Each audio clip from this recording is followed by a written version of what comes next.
Yo, what's going on, everybody? I appreciate you guys checking in. All right, obviously, we all know now 6 straight losses, 6 straight losses, and this is where we're at 2-8.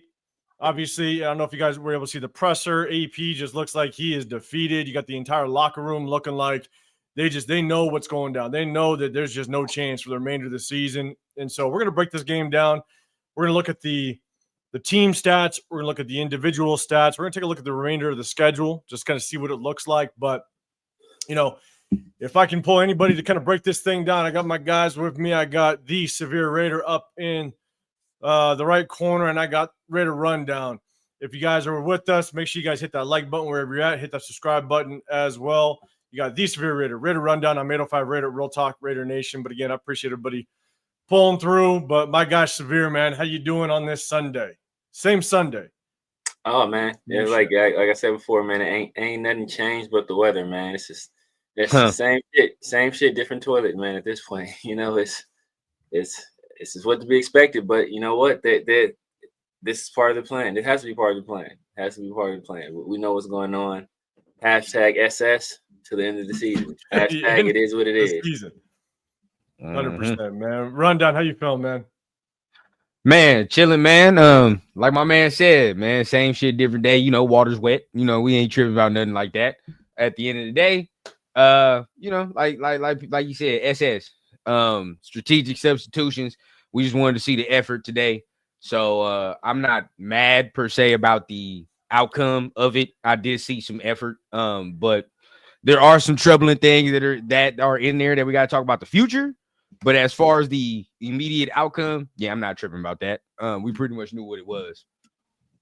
So obviously I'm looking at the comment section. I'm going to start bringing you guys the comments up here in just a second. But look, let me know in the comment section. Are you guys officially, obviously AP has been on the hot seat for just a little bit, just depending on how everybody feels. But let me know. I already got a hashtag fire AP in the chat. Let me know in the chat what you guys' thought is. Or are you guys kind of on that fire AP train now that we're 2-8 and is got a 6-game losing streak? It's just tough to swallow. So let me know in that comment section if you're down for that AP fire, hashtag fire AP. Let me hear it. But that's the hard part. We go into this game. One of the things that I thought is that we were going to, and again, I should have just remembered that it's our Raiders that I'm talking about. But sometimes when you have a coaching change, you might see a little bit of a spark, right? You got the Saints. The Saints had it last week. Dennis Allen gets fired. All of a sudden, the Saints come out and they beat the Falcons. A few weeks ago, you had Deshaun Watson go down. You had Jameis Winston come in, and what do the Browns do? They beat the Ravens. And so sometimes, last year, Josh McDaniels gets fired. Bo Hardigree takes over. We start Aiden O'Connell, a rookie, and what happens? We put up 30 points on the Giants team. I thought there was a chance that we might have a little bit of a spark because that's just kind of what happens in the NFL. You see it all the time. But at the end of the day, it's our Raiders. It's our Raiders, and they came out flat. Obviously, first drive, I think we got I think it was a 3-and-out to start the game, but we did get 3 points to follow that up. But we just seemed pretty flat the entire game. So again, I thought we were gonna have a little bit of spark, but I should have thought it was our Raiders. But again, I appreciate everybody in the chat pulling through. We got me, hashtag fire AP. You were the first comment of the live, so I appreciate you. But Sacktown Mike, man, I appreciate you. Or Sacktown Raider Mike, I appreciate you pulling up. Fear Raider, I appreciate you coming in the building. Raider 331 pulling through. I appreciate you as well. Myra G in the building. Appreciate you. SoCal Sal. Always good seeing you in the chat. Ernest, appreciate you coming through. Mopar Maniac, fire AP, man. A lot of people are going to be on that train. Hashtag SS, Dre for sure. Always good seeing you in here. And SoCal Sal, appreciate you pulling up, man. What's he say? Hey, Niners lost and Queef's life ain't that bad. Yeah, I'm with you. But the Niners did lose. Is that what you said? They lost. Yeah, they lost. The Niners lost. Damn, they lost, man. I think Geno Smith was kind of every game too. That's crazy. My Sean guy, Johnson, man, legendary. Man, he says salute everyone. Legendary Hashtag Raiders. Tight end Brock Bowers had the most catches in NFL history by rookie tight end in a game. Today, Bowers is the dog. 13 receptions, 124 yards receiving, and a touchdown. Yes, we're going to kind of go through the team stats, the individual stats. We're gonna go through that because, again, in a loss, it's tough. But at the same time, you can kind of see some highlights like our boy Brock Bowers. I mean, he's obviously a walking highlight at this point. Probably the only highlight we can kind of pull from this season as it stands right now. You know, he's arguably one of, if not the best tight end in the NFL right now. And it's impressive it's impressive him doing it, given the fact that there's really not a lot of help around him. Yes, Jacoby Myers is a good receiver, but he's basically our number one, man. So let's kind of touch on Brock Bowers real quick. Rundown. What's your feeling on Brock Bowers and just his performance today? Man, Brock is an animal, bro. You know, real fluid today in his route running today. I know sometimes, you know, Severe be looking Severe be saying he be rounding this shit off sometimes. He do be rounding shit off sometimes. But he does. But today he was fluid. And I think we finally utilized one of his greatest skill sets, which is that yards after catch, bro. I mean, he's one of the better players in the league already with just getting the ball in his hands and letting him do something. Like, I think most of us said it day one when we drafted him. He's got that ability. You give him something for 5 yards, he can take it for 20, 25 if he really gets going. And today it showed on full display, man. So I think that's one of his better gifts. And I think Scott Turner did a beautiful job of just getting the ball in his hands, bro. Like, I think that's just a lost art. Sometimes we make football too complicated, not trying to get people the ball in simple ways. You feel what I'm saying? Out the backfield, in the flat, just regardless, bro. Just let him get the ball in his hands and let him go to work. So I was definitely happy to see that today. Yeah, I'm with you. And look, it ain't easy. It's not easy to get your best player the ball day in and day out, game in and game out. That's not easy. You got to scheme him open. And his ability to get the run the yards after catch, you got to be able to scheme those type of routes open, right? You got to make sure that you kind of isolate him to one side of the field, you know, maybe drag him across the field and just kind of allow him to get that ability to get open. But it's not easy. And look, we saw it all season. Getsy did it as well. You know, it's not just game one that he's all of a sudden a good tight end. So Getsy did it as well. Sure. But Severe, I'm going to throw it at you, man. What's your thoughts of Brock Bowers, his performance, and really just the only highlight we can kind of hang our hat on at this point? Yeah, man, he's a foundational piece, man. And I will say, as you kind of alluded to, the Raiders have done a good job all season, even Luke Getsy, of putting him in positions to make plays. Today they moved him around. You kind of never know where he's going to be, so it's kind of hard to game plan for him if you don't know where he's going to be at. Sometimes he's in line, sometimes he's in the slot, sometimes he's outside. Had him in the backfield today. You know, gave him the ball on the carry, even though he lost yards. But just doing that and having the threat of that there, you have to game plan for that. So having that kind of Swiss Army knife that can do all of those things, I think that is a huge benefit for us. So it's good to have that, man.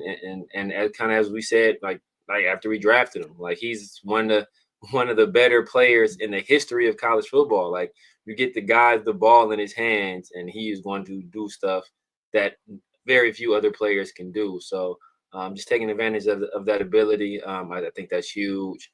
You know, he is our only real weapon on offense. The only other wide receiver we have is an LA law firm, Jacoby and Myers, because it's just that one guy. Just that one guy. It's just Jacoby Myers. So, you know, it's basically just those two guys. And you know, you kind of know where Jacoby's going to be most of the time. So I think they're kind of taking advantage of the mismatches that Brock is able to create. Yeah. So, you know, and that's the thing. I think that's one of the biggest things that we can kind of hang our hat on, is that Brock Bowers is really starting to look like a generational talent. I mean, to where he is, when you talk about a quarterback's best friend, you know, it's either a solid run game or a tight end, right? That is what a quarterback's best friend is. And I think Brock Bowers, no matter who the quarterback is next year, I think is going to be his best friend without question. 100%. 100%. But I want to talk about Michael Mayer, because obviously he came back, you know, and we saw some catches. We saw him kind of get active a little bit. And so next up, we're going to talk a little bit about Brock Bowers. But again, shout out to everybody in the chat. I appreciate you guys coming through. Michael Rascon, appreciate you coming up. Dominique 5, I appreciate you coming in the building. Fupa Face, you back. My God. You back. What's going on, man? Rundown was enjoying the name last time. I remember that. John Leone, I appreciate you coming through as well. I saw you come pull up in the building. So everybody coming through again. Johnny Fever, appreciate you pulling up. Let's do this, guys. Wherever you're at, make sure you hit that like button. Make sure you hit that subscribe button. You got the Severe Raider as well as Raider Rundown, Tomato 5 Raider, Real Talk Raider Nation. Make sure you guys hit that subscribe button wherever you're at. Let's talk real quick. Chat, let me know. Again, if you guys have a question for the panel or something you want to bring up, hit that hashtag Raiders and then put in the chat. But chat, let me know what your thoughts on Michael Mayer. You know, again, hasn't been active since I think week 3. But he got a couple catches. We'll go through the stats a little bit, but it was good to see him. Good to see him back. I thought it was going to be a little bit of a slow start because you got to get your feet back underneath you. I don't know what he was doing on his time off. I'm sure it wasn't practicing and grinding. You know, he was trying to get his head right. But Severe, I'll throw it at you first, man. How was your thoughts on what are your thoughts on Michael Mayer and his return? Kind of good to see him out there. You know, it was good to see him out there. He's able. Gardner missed him a few times. There's a few times I thought he was open. Gardner missed him, but just getting him back in the swing of things. Get us. We were running 13 personnel. I want to say a few times. I think I saw him, Brock, and I think Shorter was still out there. I think that was 88. Is that Shorter? Yeah, Justin Shorter. Yeah, he's 88. Yeah. So we're running some 13 out there. Which at this point, we have no choice. We have no other weapons on the outside. So. That is a sad thing. But it was good to get him back out there. This year was kind of a wash, but just build that chemistry between him and Brock. Kind of see what you can do with those guys. I think I saw him in the backfield a few times as well. He was in line as an extra blocker too. So those guys, they have skill sets that complement each other well. So that's basically that should be our future unless we do something like trade them, for some assets. But I think that's going to be our future at tight end. Those two guys. So. It's good to see that combo get out there, for the first time and since the beginning of the season. Yeah, I agree. I'm with you, man. Rundown, man. What's your thoughts on Michael Mayer? How you feel about him coming back and just kind of getting his feet underneath him and looking actually fairly decent first show? Good return, bro. Like y'all was saying, bro. I'm happy he got himself to the point to get back. And number one, testament to him to actually be able to come back after all those weeks and not even have to take no week off to get back in shape or nothing like that. Like he came back in ready and actually ready enough and knew the playbook enough to come back in and still and really, you could tell he was a little rusty, but he didn't really miss that much of a beat to me.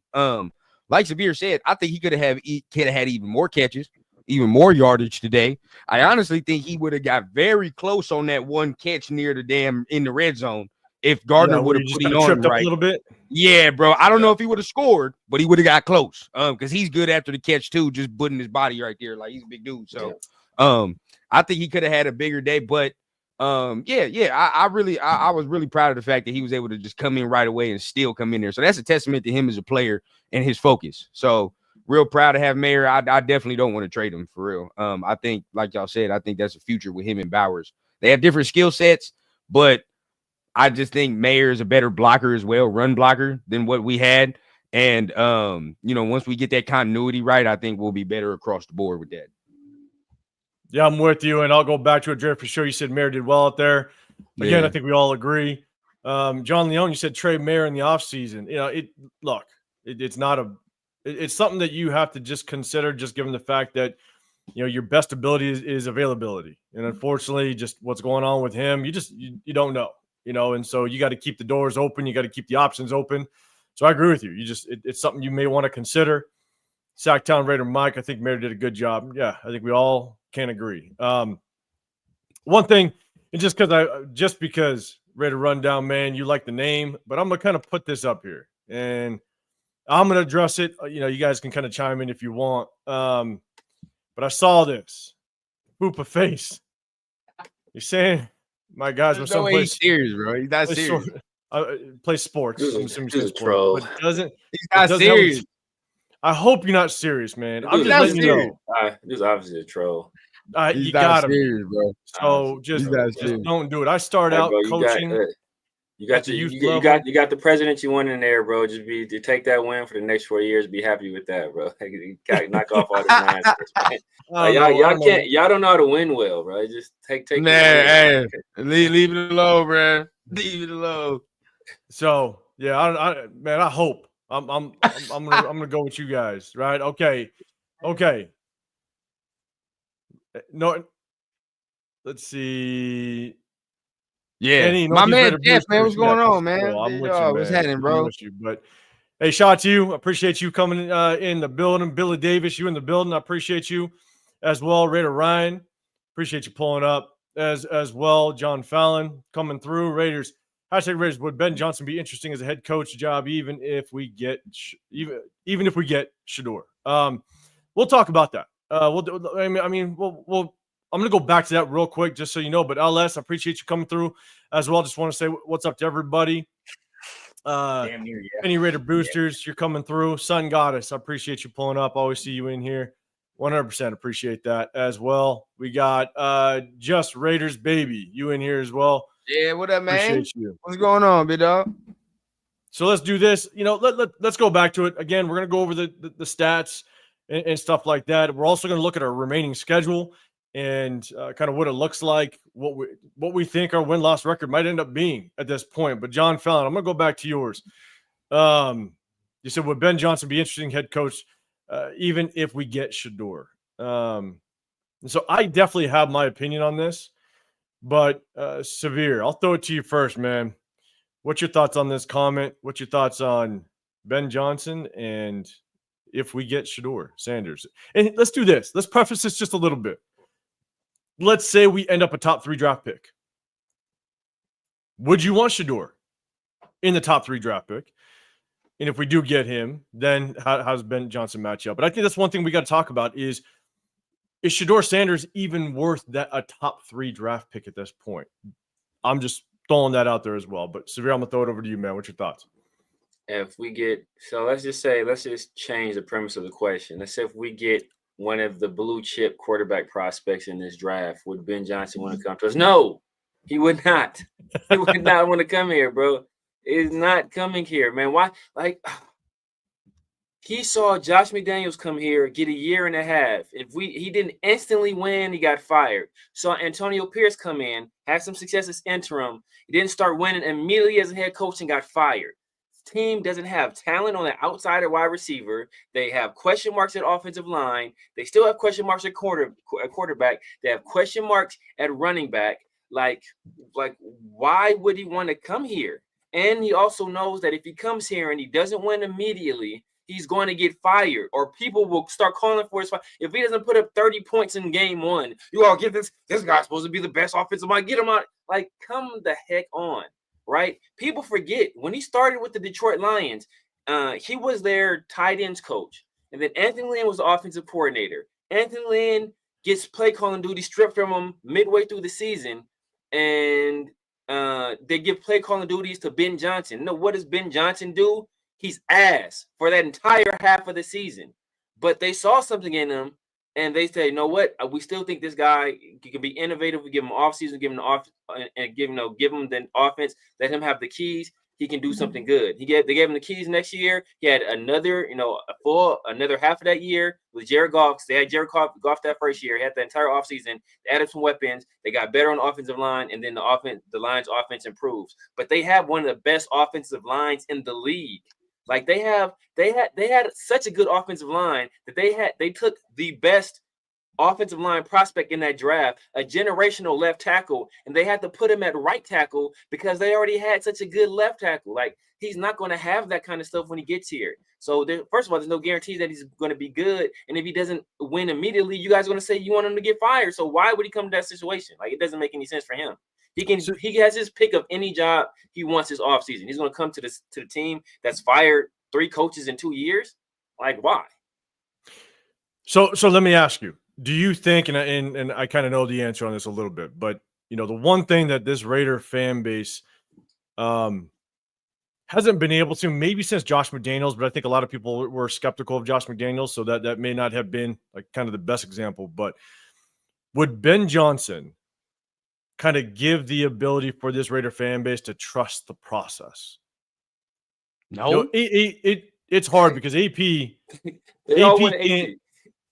Well, the thing with those, like, what? AP was an emotional hire. Because AP doesn't have a process to trust. He's got no process.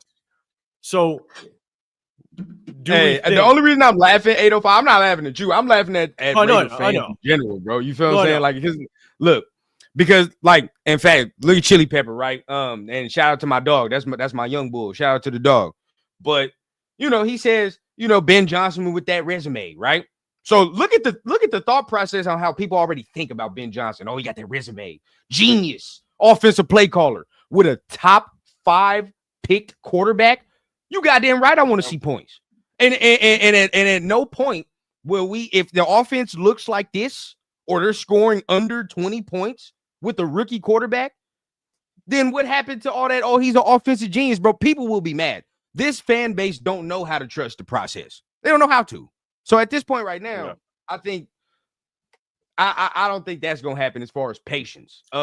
As far as the question, no, he's not gonna want to come here if you're firing coaches 8 games in, or they're already on the hot seat 8 games in. You feel what I'm saying? Like that's just not gonna happen. He's looking for a perfect situation somewhere where he can go ahead and really hit the ground running immediately. I think that's where he wants to go. Here, I don't think he might. It might be a flash in the pan for sure where we can get that, and it might happen like that. But realistically, it might take some years for us to really get to consistent, really getting in that position.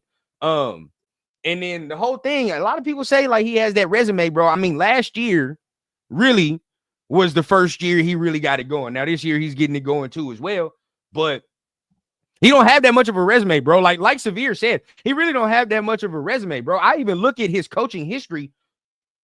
He hasn't even been nowhere besides 2 teams. You feel what I'm saying? Like, really 2 teams. A lot of people get on AP. He don't have no connections. He ain't been nowhere in the league.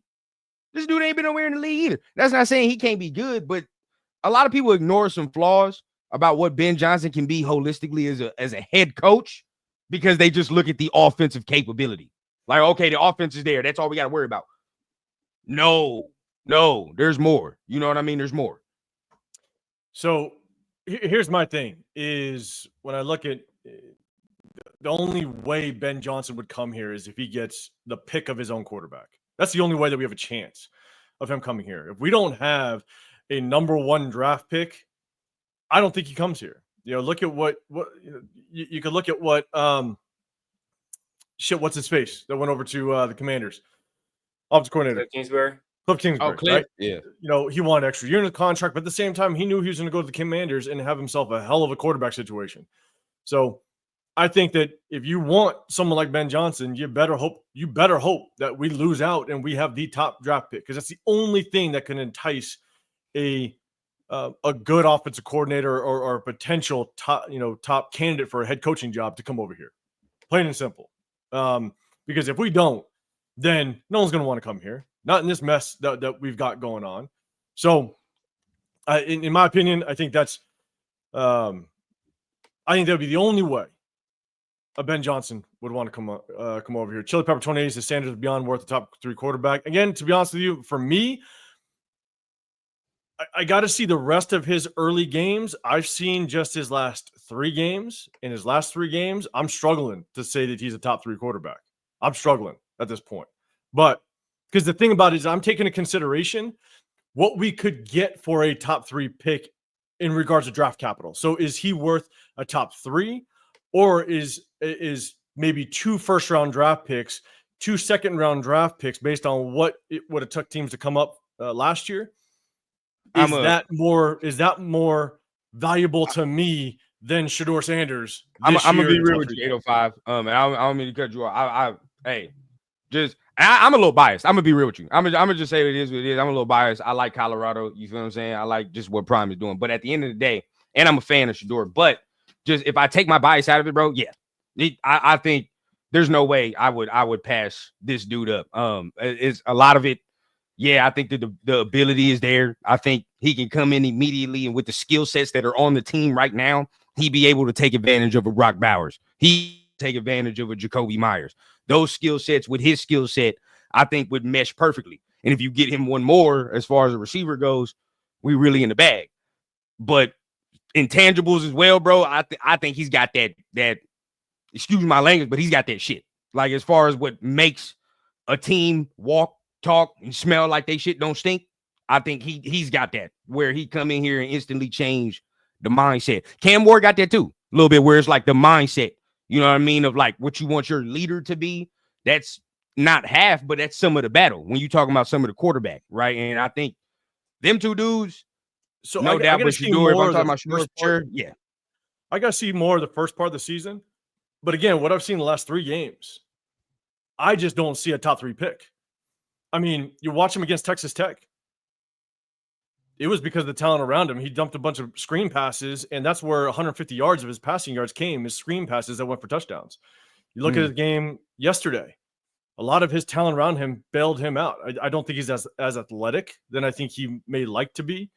I think this pass rush is going to get to him. I think he tries to extend plays, and he doesn't have that ability. And he's not playing against. I think Utah had a pretty good defense yesterday. I think they're one of the better defenses. Utah got a pretty good defense. They're all right. But he tries to scramble and move around. And again, if he's getting, caught at the college level, the defense is going to come after him. So I do think that there's both between Shador Sanders and Cam Ward. Both of them are probably going to have to sit a half a season, maybe a full season, and just kind of learn. They may not be day one starters, in my opinion. But again, I'd like to sit any rookie quarterback, and let them learn.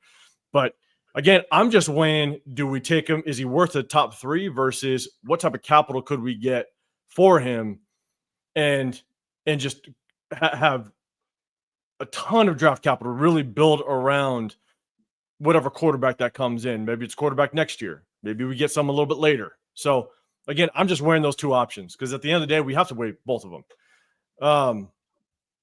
But again, trying to see who else is in the build. I appreciate you, Desiree. I see you coming through. Chili Pepper, I brought you up. I appreciate you as well. Coming through. Wild Turkey 74. I hope I don't miss anybody. LS, always good seeing you in the building as well. Make sure you guys hit that like button, subscribe, turn those notifications to everybody. The Severe Raider up in the top corner, Raider Rundown, and I'm Real Talk Raider Nation. One thing Chili Pepper said, I'll be patient. Then, man, you are one of the few that would be patient amongst this Raider fan base. Let's just be real with it. Yeah. So let's do this. Again, we'll kind of go through it really quickly. Nothing too, not a whole lot to look at, but let's take a look at the stats, the box scores, the whole 9. We'll kind of break this down a little bit, but we got the Raiders on the inside column, Dolphins on the outside. You got passing first downs. We came out passing. I'll tell you that right now. And that was one of the things, with Scott Turner being our passing game coordinator, I was really curious as to, was he going to really rely on this passing game, or was he going to go the AP route? Because AP's been preaching all season long. You got to establish the run. And it looked like, without question, he came out and he just wanted to pass that ball. I think our first, I don't know the exact stats, but it felt like our first probably 95% of the plays in the first half were just all pass plays. But definitely came out passing 8 for 14 on third downs. We were 2 for 2. Man, Miami killed us on those fourth downs. Yeah. They went for it at the perfect time. And, those are just body blows to a defense. The moment, you get them in a 4th and 2, a 4th and 1, and they get those fourth downs. That definitely killed us. One thing I want to kind of come down and take a look at is the penalties. 7 penalties for 49 yards. It doesn't, 49 yards, it doesn't look like a whole lot, but man, it just felt like the penalties came at the wrong time the entire game. And some of them were bullshit too. I ain't gonna lie though. There were some tough ones. Yeah. You had that. I mean, you had that late flag. That Maxx Crosby one was one I can definitely think of off rip. Like I don't know what that was, bro. You had that late flag on Diablo, even though it was a flag, but it's like, come on, bro. Like 805. Tell me, yeah, I mean, you right, and you too, but bro, it's like, how many times have they dropped a flag like on a face mask, and picked it back up, bro, and reviewed it again. They've never done that in the whole league, the whole season, bro. Yeah. See a face mask, review it, and then drop the flag. They've never done that. Yeah, I've never seen that before, man. Like they didn't call it initially, and then the people got mad, and then they showed it on the big screen. Then they talked and they dropped the flag. It's like, come on, thank man. you, like, bro. There's been 3 games that didn't ended in face masks this season that they didn't go back and review. Exactly. So it's like, come on, bro. Come on, bro. The Chiefs game today. It was a play like, where the running back obviously got face mask. And they didn't call the it. rules bend, like, bro. Obvious face mask. It's like, come on. So that's my thing. Is I'll tell you right now, I'm looking at it going. I thought an index card was going to come out at some point this game because it was just like, how the hell do you? I was looking at the refs, and that was one of the first things that I think it was actually in the presser. I think it was Hondo Carpenter that asked them. But I was looking at it going, the refs were kind of coming together, and I'm sitting there going, they're looking at that jumbotron. Yeah, man. They're looking to see what happened. I've never seen refs come together and damn near felt like a minute later. Yes, they drop a goddamn flag. Because they had already the thing is they had already made the announcement. They had already made the announcement on the other call. So it's not like the play, like it should have been at that point. Once you make the announcement and you like, hey, this is, I probably didn't remember what the other penalty was. It was a holding or something like that. Like once you make that something like that. Yeah, it was like once you make that announcement, bro, it's over. You move on to the next play. Like this stuff ain't supposed to be reviewable no more. So I've never seen them do that, bro. They have not done that. They have not done that until today. But here it is, right? Like all of a sudden they start being smart and reviewing these face masks. All of a sudden, stop, bro. Bullshit. That was trash. That was bullshit. I think Miami's first drive really consisted of them getting lucky with some of these penalties too. I ain't gonna lie. Well, no, the Chase on one was stupid. That was a dumb penalty. Yeah, the Maxx penalty didn't. That was free yardage, bro. Like it didn't make no sense on the Maxx penalty on that one. And the hard part is again time of possession. They beat us up in time of possession. They killed it. And one stat, and this is one of the things that I want to talk about, and it's just frustrating as hell because I started noticing it probably about 2-3 games ago, is we consistently allow the opposing team to come out in their opening drive and score a touchdown. Yeah. At least get points, but majority of the time they're going down, they're scoring touchdowns. Like this defense has to at least help us with a little bit of momentum to start the game. And they consistently, I mean, you can look back, to week 3 against the Carolina Panthers. Right. Andy Dalton opening drive came down and scored with ease. And so this defense just continuously just allows offenses to score touchdowns on opening drives. And with our offense, you just can't allow that to happen. Now, mind you, again, it's just nothing but injuries on the defensive side. And we'll talk about Ja'Cory Benton a little bit, but nothing but injuries on the defensive side. Yeah, that's a fact. Let's take a look at the we're going to take a look at the stats real quick. There we go. I hope there is a stat for third down percentage, bro, because we have to be one of the worst defenses on third down in the league. Going back to down efficiency. Yeah, look at that. 8 for 14. Now they weren't that much better, you know what I mean? But at the end of the day, still, like we were just. It seemed like every third down, they got every single third down. I mean, they didn't punt today, did they? No. I don't think they punted. So. I don't believe so. Shit, I don't know if they did because they went for it on 4th down. Yeah, bro. I don't think they punted, bro. For real. And they scored on 6 out of their 7 drives. Jeez. They scored 6 out of their 7 drives. And the only one they didn't score, only other drive they didn't score on was the drive before half. Exactly. And I don't know if we're going to talk about like situational management as well, because there were some people mad about that in the first half that we didn't go for it. But I think we'll talk about that. We can say that.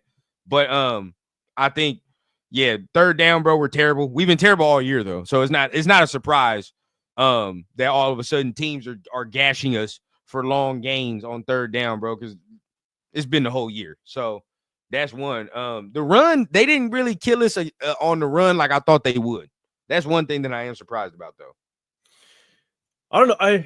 I don't know if they killed us, but man, they got the yards when they needed them. Let's put it that way. I felt like it was like we needed to stop. We need to get them kind of in a we needed to win on first down. Let's put it that way. In certain situations, we needed to win on first down, and we just didn't. All of a sudden, we let them rip off an 8-yarder. And yes, I think we had some really good stops, but it's like Miami goes down, they score, we get a 3-and-out, and you're sitting there going, okay, we need to stop them on this drive. We got to get this momentum back. And all of a sudden, we let them rip off an 8-9-yarder. They get ahead of the sticks, and now they got a short second and 2, second and 3, a short 3rd and 2. We just couldn't stop them when we needed to. And so you're for sure. Yeah, Miami punter got a free paycheck, 100%. Man. Free paycheck today. Man, he was sitting nice in that Miami weather on that sideline. Fact. That's for damn sure. And so Cal Sai says, please keep Zamir White 1 yard off the field. Zamir White, okay, there was a couple times, definitely one time where I just, Severe, we review film and break down film in the middle of the week, and there was one play where he got the ball, and I think the cutback lane was there. I was hoping they were going to show the end zone view. It's kind of, I think it's like the middle of the field, and he just ran right into, I think it was Dylan Parham. Yeah, just ran right into him. And I thought there was a clear cutback lane, but he just ran right into the back of I think it was Dylan Parham, offensive guard, and it was frustrating to watch. But let's take a look at the stats real quick, and then we'll definitely get into more topics. We're also going to just kind of take a look at the remainder of the schedule, what the current rankings are with some of the outcomes of today's games, and just kind of see where we stand in the draft. Because I think at the end of the day, I think 99% of all of us are playing for a draft position at this point. But you got Gardner Minshew, 30 of 43, 282 yards. 2 touchdowns, obviously that horrible late pick, whether Jacoby Myers ran the right route or whatever it may be. That was just a horrible timing pick. But one thing to say, this was, I don't know why it is, but we continue to give teams their first, but this is the first time Miami Dolphins gave up 30 points or scored 30 points this season. In true Raider fashion, we decided to let them do that. Tua looked pretty efficient. 28 of 36, 288 yards and 3 touchdowns. Yeah. We probably gave Tua his best game of the season. I didn't look back at the stats, but probably the best game of the season this year. Possibly. Yep. Am I seeing this right? Yeah. Yep. No, you're seeing it right. You're seeing it right. Kobe Myers is our leading rusher of the day with a 20-yard run, with 120 with a little end around. Yeah, one carry. That's it. Yep. And I know we mad at we mad at Zamir White for sure. He, like I said, bro, he be running with them horse blinders on, bro. They be putting that shit in the helmet. They got to be in the helmet. But at the end of the day, Madison ain't all that much better either. Exactly. So what does that tell you? He's not that much better either, bro. That's 5 carries for 19 yards. Do the math. You feel what I'm saying? That's definitely under 5. You feel what I'm saying? So at the end of the day, we're not getting no production, bro. We're not getting no production off of that. We got to draft one. We're going to have to draft one. That shit is sad. Even if we draft one, like, people think Austin Genty is going to get here and say, like, look at all the plays, and you'll find maybe 4 or 5 plays where, the running back, they should have did this and that play. Every other freaking play, you're going to see 3-4 dudes in the backfield as soon as they're getting the ball.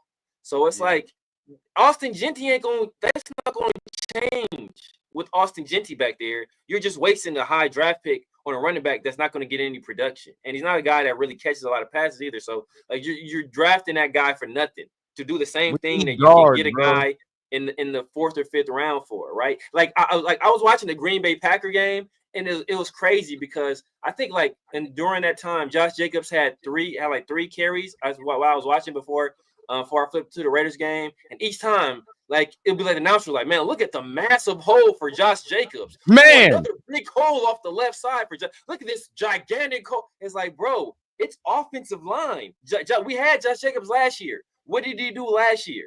Not a damn thing. So it's obviously the offensive line. We can't run block to save our lives. So until we improve up front, either personnel or scheme, no That's running what I back was you gonna put say. back there is going to change life for us. But that's what I was gonna say. I think it's both, bro. Because honestly, like I just feel like we have a mix of dudes on this offensive line that do different things well. Like you feel what I'm saying? Like I don't feel like there's 5 dudes on the offensive line that do one thing very well, and we can really lean on that. We don't have that, bro. I feel like it's just a mix and match of all different talents, and we got to get that. Now I don't know how y'all feel about Meredith. He's all right to me. I feel like we can upgrade. You know what I mean? Yeah. He's There is right one guy on the too. offensive line. I don't know how y'all feel, bro. I'm not a big Parham fan. I'm gonna be real with you. I'm not. So I think Parham is probably out of the veterans on the offensive line, he's the weakest link. I'm not a big fan, bro. I think him and it'd be him and Andre James getting bull rushed the most to me. Like we don't really get no power from them 2 dudes, but that's just my opinion. Jordan Meredith, I think Jordan Meredith actually is going to be fine. I actually think he can develop into a pretty solid guard for us. Obviously, JPJ, he's going to be solid. I want to watch the film on DJ Glaze just to see how he was going to do. But I think the one thing we have to remember is this Miami defensive line is actually pretty good.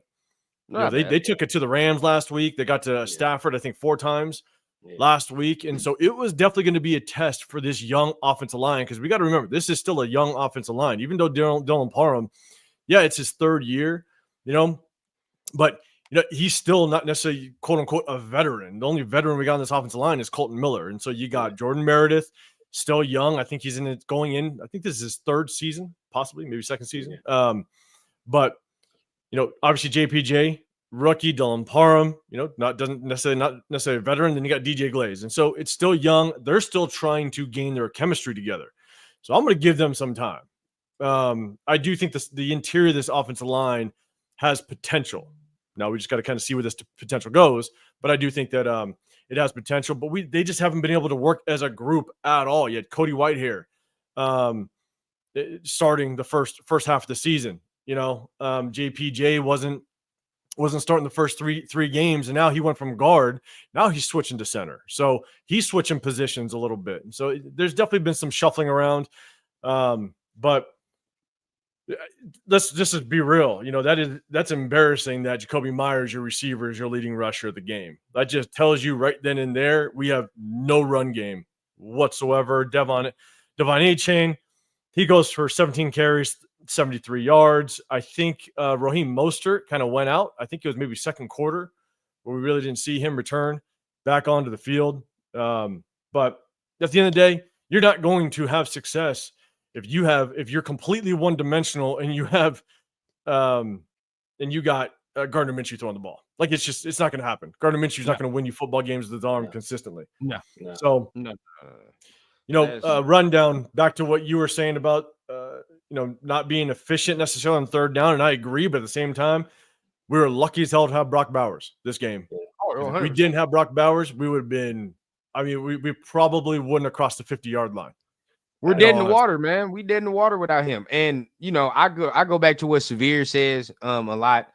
And I say it too. Like I like Jacoby. I do. I just don't think he's a prime number 1 receiver, bro. I think he's a solid, consistent guy, and that's something you need, right? Like that is definitely a quarterback's best friend when I can go to him in certain moments, right? Like I can trust him. But I don't think Jacoby has that type of explosion, that type of game where it's like you looking like, oh yeah, that's a difference maker, bro. You know what I mean? Like you look around the league, bro, there are examples of what them number 1s look like. You feel me? And I just don't think that is what he is. I just think we have a whole bunch of B-list guys right now. And even Trey Tucker. We can't even utilize you, boy. But at this point, as of right now, you're getting the opportunities to show if you can be more than just the speed threat. And he's not doing that as of right now. Now, could it be quarterback play? Yes, that could be definitely so. But one, we all know that Gardner Minshew's just got a noodle for an arm. Like his arm, for sure there. But it is truly. I don't want to say. I mean, it's embarrassing, but it's also like we just cannot throw the ball deep. Why did we couldn't even attempt one time to throw the ball deep? Now I understand Gardner Minshew doesn't have a lot of time back there. He definitely looked like he was scrambling around quite a bit. But Trey Tucker was supposed to have the speed to potentially take the top off the defense, and he's just not there. We just don't see it. You know, I mean, Severe, what do you think on just the fact that Trey Tucker was supposed to be our speedster? He was supposed to be the guy to take the top off, and we can't even utilize it. I mean, there's so many inefficiencies with this offense from running game to passing game across the board that, you know, what are your thoughts on Trey Tucker at this point? Yeah, man. First of all, like, we don't have the protection up front to even try to throw deep. We don't have a quarterback with the ability to push the ball deep, consistently, accurately. And in the past, and make no mistake, like, Gardner doesn't have the strongest arm, but in the past, he's done things where he's pushed the ball. I saw him do it with the Colts last year. Him and Alec Pierce routinely, they would give Alec Pierce or Michael Pittman like a deep route, and he would throw the ball deep. So he can do it, but I just think right now he's back there seeing ghosts. He has no confidence. We don't have the protection. And in terms of Trey Tucker, taking the top off a defense, like, he has questionable hands still. I think, sometimes his awareness on the field isn't that great.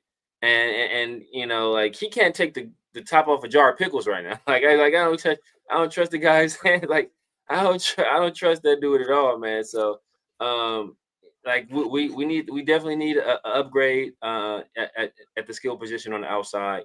Like, Jacoby's not a number one. I think he's he's a top 5-ish number 2, top 7. Oh yeah, 100%.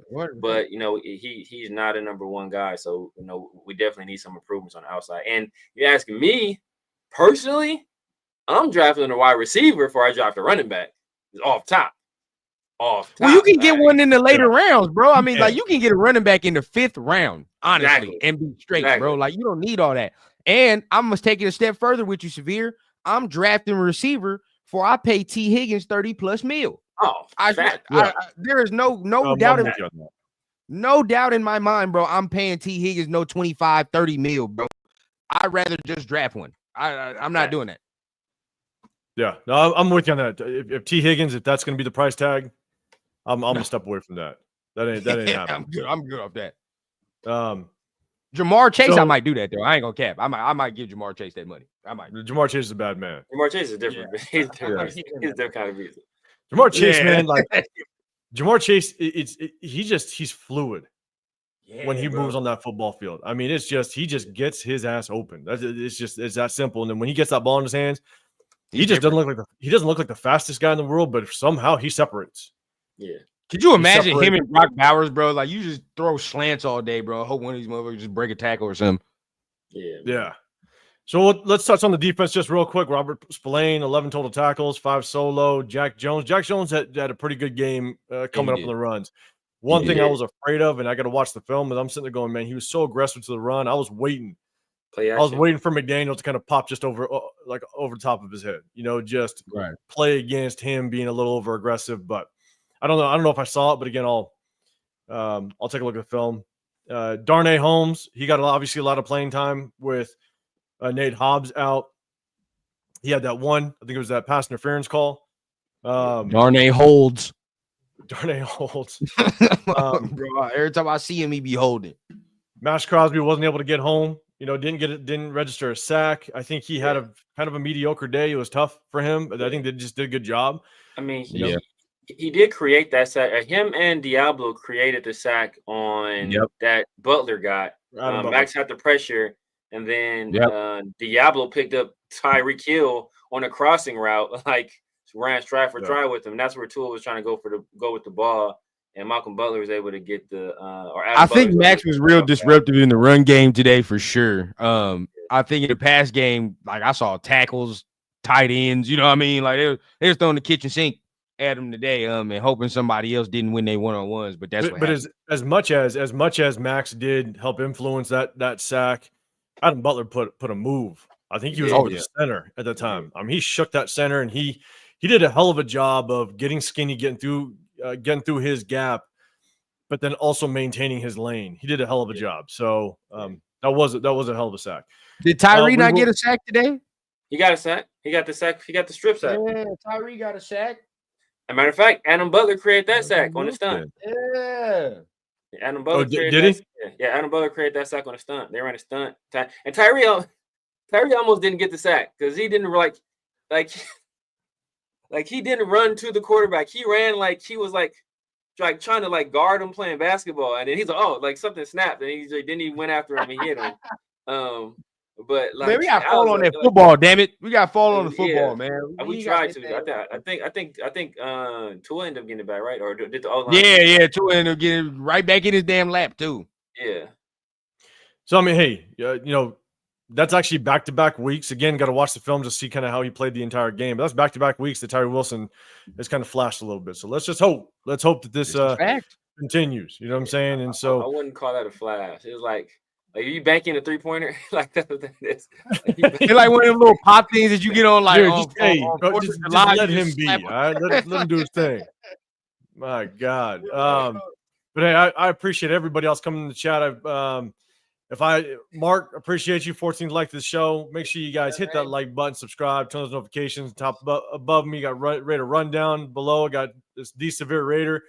I'm Real Talk Raider Nation, 805 Raider. Make sure you guys hit that like button, subscribe. Real curious for y'all too. Y'all the film gurus and the scheme gurus, but really thinking like the secondary was terrible today. Now, granted, like we were out like damn near the whole starting corner room. We're gonna get into that. We're gonna get into that real quick because obviously, DC Richardson, Decamarion Richardson, he got some substantial playing time when our guy Jacorian Bennett went down, and so that kind of sums up kind of the stats. We're gonna get back into just kind of what the standings look like when it comes to draft position, and we're gonna take a look at what the remainder of our schedule looks like, and we'll kind of figure out whether or not we're going to be looking at a top 3 pick. So we'll kind of dive into that. But let's talk about Jacorian Bennett for a second. I'm going to kind of bring us back up to the big screen. Let's talk about Jacorian Bennett. You know, when I saw that injury, I've played enough football. I've coached enough of it to kind of look. And I think Severe, we were talking before, it didn't look like there was an update just yet. When you see a guy and his arms limp, a shoulder's leaning, and he's walking a little gingerly off that field, it's never good. I didn't see the actual injury. I didn't see it actually happen. I don't think they replayed it at all. But man, it don't look good. And that tell me one thing, bro. If you saying that can only mean one thing. For real. So my junior year in high school, I broke my collarbone. Yeah, bro. That's exactly what that means. Your whole side just goes dead. You know what I'm saying? You're leaning. So you can't move that. I ain't never really had it. You can't move that at all, huh? Not at all. Yeah. I mean, and try to take shoulder pads off when that happens, bro. Well, I mean, if that's the case, is the season done for him? If that's the case, if it's a broken collarbone, he's done. That's over. Yeah, that's over. But man, just the way he walked off, I hope that they're maybe being overly cautious. I don't know, but when he walked off, it just looked bad.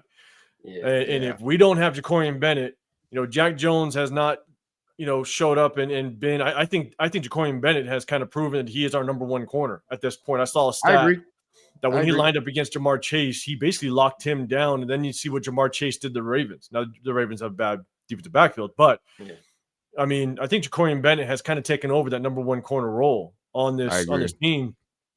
And now we got Jack Jones, and look, whether he's ready or not, I think DC Richardson is going to get a lot of playing time. And so if Jacorian Bennett can't go, Rundown, what you think? What you think our defense is going to look like? Hey, forward? And I said it before the season, and I always say I love, at the end of the day, I love being wrong on a player when it's for the positive reasons, right? I wasn't a fan to begin, but like you said, he's proven. I think he is our number 1 corner up to this point, the way he's played. But if he can't go, this is where I and many of us at the beginning of the season were scared, right? Like, what are we going to do as far as this secondary room? You look, now D-Cam gets in there. For all intents and purposes, he didn't play like that terrible today. And like just from the looking at it, I don't think he played that terrible. He had some rookie moments, but his speed is evident. I'll say that speed is evident. The size as well. There's a couple times where like you really gonna have to get the ball over his arms and over his length to really get it over him. So like that's somebody I like. But where I get scared, bro, it's like this Nate Haas, bro. Like we're in a contract year, dog. You can't be missing no fucking games, right? But this is the thing that I be saying about certain players. Him is one of them. Where I was like, as soon as he said he couldn't go, I'm gonna start getting worried because now we gotta start playing Darnay Holmes and Sam Webb on the outside. You feel what I'm saying? Like that's where it's gonna start going. But I don't really have that much that much confidence in everybody. You know, Jack Jones can get it together, but it's Maj Podge at this point, bro. Like it's band. Yeah. And MEZ Boxer, man, you said Jack Jones actually tackled today. 100%. He definitely tackled. I want to watch the film and kind of see just how he did in the coverage side of things, because at the end of the day, I think looking back at the stats, Tyreek Hill, he 61 yards and a touchdown. Not the typical Tyreek Hill type of day. You expect more, but yeah, but still, I want to watch the film. But 100%, he came up and he was hitting.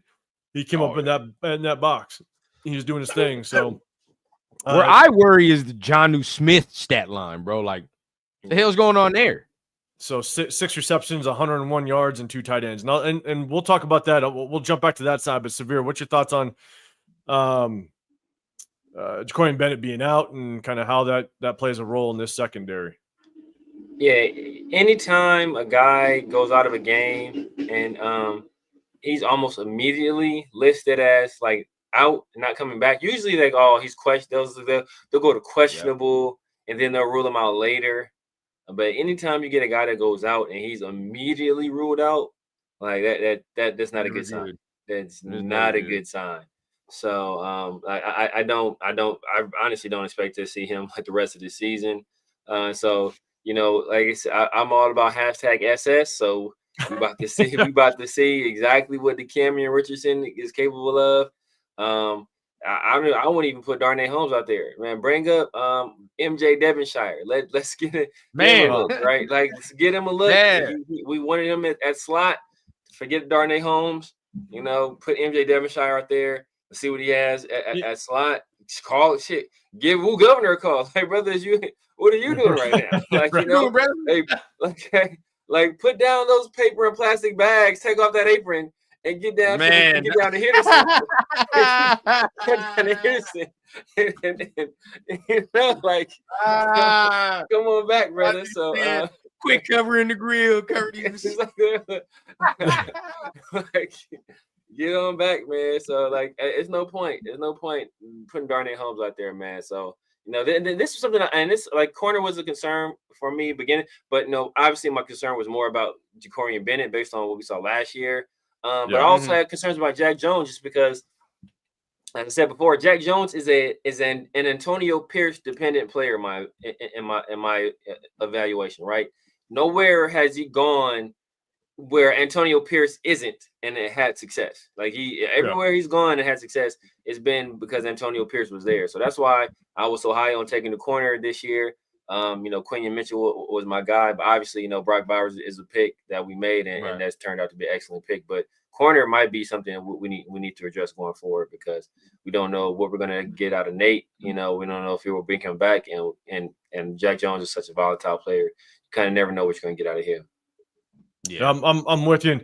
Ranger Allegiance, appreciate you coming through. Appreciate everybody in the building so far. Make sure you guys hit that like button, subscribe. Dre, for show, you have Jonnu Smith beat the cover 0 defense because Diablo didn't switch man after the check from Spillane. And look, I 100% agree. If you've watched any of our breakdown in the middle of the week of film, one of the times I kind of tried to point out just how suspect Divine Diablo is in coverage. And he is. And the moment that I saw a tight end get loose, we've now seen multiple teams target Divine Diablo in their passing game. Wherever Divine Diablo is, they try to find him. Cincinnati gave the blueprint, bro. Cincinnati gave that blueprint. I think it was actually a couple weeks before that. Gotta forget. I think it was maybe the Rams, I believe, where they just targeted him. Wherever he was, they basically just read off of him. And Dre, for show, to your point, right? Spillane, Jonnu Smith went in motion. Spillane, yelled over, basically trying to make that adjustment. Divine Diablo just didn't get it, and that just tells me, and it's unfortunate, right? He went from a safety to a linebacker, right? So, but he's been in the linebacker position now for what, 3 years? I think it is. It's been more time. More. It's like 4 years. It's 4 years, bro. 4 years. But here's the thing: is that just kind of shows me anytime you see motion, the defense has to communicate. And if that motion is coming your way, you know something's up. You know if that motion comes to your side, you have to know that you got to communicate with the guys around you. And for him to just not communicate when you see motion come your way, when a player comes your way, and you free ball, you have no communication to anybody, and you can see it on the replay. Yeah. That tells me that your football IQ just isn't there. Your football IQ is just not up to par where it needs to be. And so we've seen this multiple times now with Divine Diablo. Yeah. I've never been the biggest fan, bro. Like there's been times like that he's had cool games, and there's been times where he's flashed, but it's always just been flash, right? Like we want consistency when it comes to him. And then there'd be times where he's not available, and then he comes back and he's not the same player. Just for me, that's really all I've been saying when I talk about him. I'm like, I know I can substitute that. Maybe I don't get the flash of coverage that I might get from him, but I can substitute that for a more aggressive player, right? A more consistent player at times. Even today, bro, in the run game, bro, too soft for my liking. There's too many missed tackles for my liking from him. Where I saw there were multiple times where I'm like, if you tackle this ball player or this ball carrier right here, it's a 2-yard gain instead of a 7-yard gain in what it was, bro. So the end around, I think, for sure. Yeah, bro. That against the run today, he could have been way better. I think against the run, period, he can be way better. For his size, right? Like, there are too many times he catches linemen instead of going to attack the lineman. You know what I mean? Like there are times, bro, as a linebacker, I see multiple times you knock a lineman back into the ball carrier. That's as good as a tackle. Sometimes, bro, you feel what I'm saying? So we sometimes better. Sometimes the running back has to adjust and they lose yards, and then they try to bounce it backwards and get out of trouble. Yeah, bro. We got to get that adjustment of just being more aggressive, and I don't think he brings that. I think Spillane brings that, and I think at times we see Spillane try to do too much to compensate for what he might not be doing sometimes. And I think once we get something else, we'll be straight. So I think in the run game that's basically the case, but in the pass game, I mean, I think it's the opposite. I think Divine tries to cover a lot for Spillane because I've seen several times where Spillane gets overzealous in the run game. That's why Spillane makes a lot of plays in the run game. But he's also very susceptible to run actions, and teams take advantage of that. So that's why the Raiders start doing a lot of – the Raiders start running a lot more zones now with their linebackers. But even then, Spillane, he's very quick on the trigger, which is sometimes it's sometimes you can do that. You can make it works. And sometimes like that's why I said on Friday, my Friday show, I picked the Dolphins to win this game, and I said Jonnu Smith is gonna have a big game because neither one of those guys are great in coverage, and and Jonnu Smith, he's at one point he was considered one of the better tight ends in the league. Injuries kind of slowed down his career. He's kind of been a kind of journeyman ever since he left on the Titans, but I figured he's gonna have a big game because Spillane and Divine, they both suspect in coverage, and we saw what Mike Gesicki was able to do against us just a week before. And so if he's able to do that against us, I figured that Jonnu Smith was going to be able to do something similar. 100%. I'm with you, Mark Davis Hooker. You're saying what team is worse, Jets or Raiders, and we're going to kind of dive into the rankings, and so we're going to get into that in just a second. But the only thing I'll add, Jets. I'll add to the linebacker conversation is that linebackers are kind of being looked at like running backs nowadays, where you can get yourself a solid linebacker, second, third round. You're not having to necessarily pull the trigger in the first round on a linebacker. You got guys that drop. And so I definitely think that there's a chance that we can find ourselves second, third round, finding a very solid linebacker. So 100%, I definitely think we should target it, and maybe Divine Diablo's days are numbered on this team. And so I think it should be. Yeah, I'm with you guys. And so let's do this. Let's jump into the current rankings. So we got the rankings as it stands right now. Let's see. I'll try to blow this up just a little bit, make it easier to see. Make sure all you guys can see it. So as it stands right now, you got the Jaguars, right? Jaguars got their ass handed to them. I don't know. Oh, I expect that coach to get fired. He better get fired. He's about to get. Yeah, it's Black Monday for him for sure. Yeah, bro. There's no way. Unless they're hashtag SS, then man. Yeah. So you got Jaguars. They got their ass handed to them today. The Browns. Was it? Goddamn, we're third. Oh, I didn't see that. Hey, that's crazy. Yes. That's it right there, bro. What's that dude from Game of Thrones? Hold on. So was Hodor? Yeah, Hodor. Yeah. Hold on that pick right there. I'm looking at. We third right now, and looking at this right here, the quarterback will come, bro. I mean, really, realistically, we might be picking the first quarterback off the board. With this little list right here, because the Jaguars gonna keep losing if Mac Jones is gonna be their quarterback. I'll tell you that right now. Yeah, I'm looking. So wait, what the Browns do? Yeah, Browns got their ass handed to them. Got it. Okay. So we're tankathon. We're fourth. So which one's more accurate? I think these are just the standings. These are just the standings. Yeah. Oh, that's just the standings. Overall. So the draft, okay. Draft is different.